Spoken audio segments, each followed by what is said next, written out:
D'où vient le terme SOS? Détresse SOS. D'où vient le terme SOS? Détresse SOS.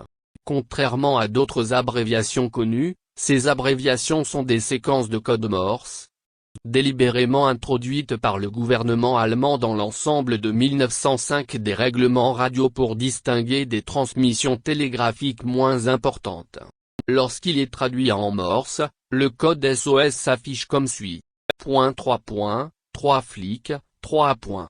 À une époque où les navires internationaux remplissaient de plus en plus la mer et où le code Morse était le seul moyen de communiquer entre eux, les navires avaient besoin d'un moyen rapide et sans ambiguïté pour signaler qu'il y avait un problème à l'heure actuelle.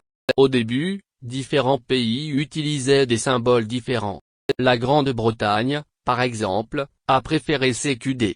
Lorsque Titanic a plongé dans l'océan en avril 1912, il a diffusé une combinaison d'appels CQD et SOS.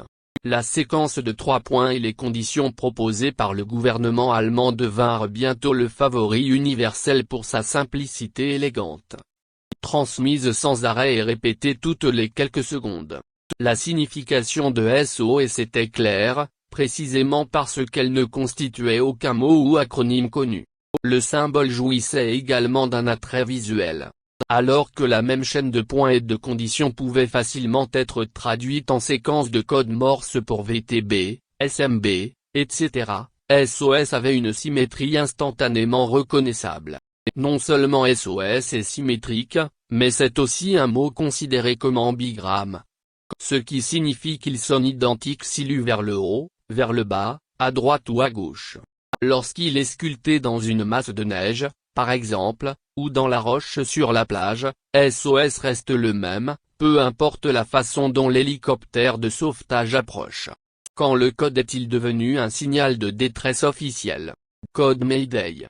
En 1908, le symbole que nous connaissons est devenu un signal de détresse radio international officiel et l'est resté jusqu'en 1999, lorsque Morse a été déclaré mort. Aujourd'hui, un navire peut envoyer un signal de détresse avec un seul contact, ou en soulevant le téléphone, ou en lançant une fusée de détresse, ou en émettant un signal de détresse par des signaux lumineux à travers les vagues.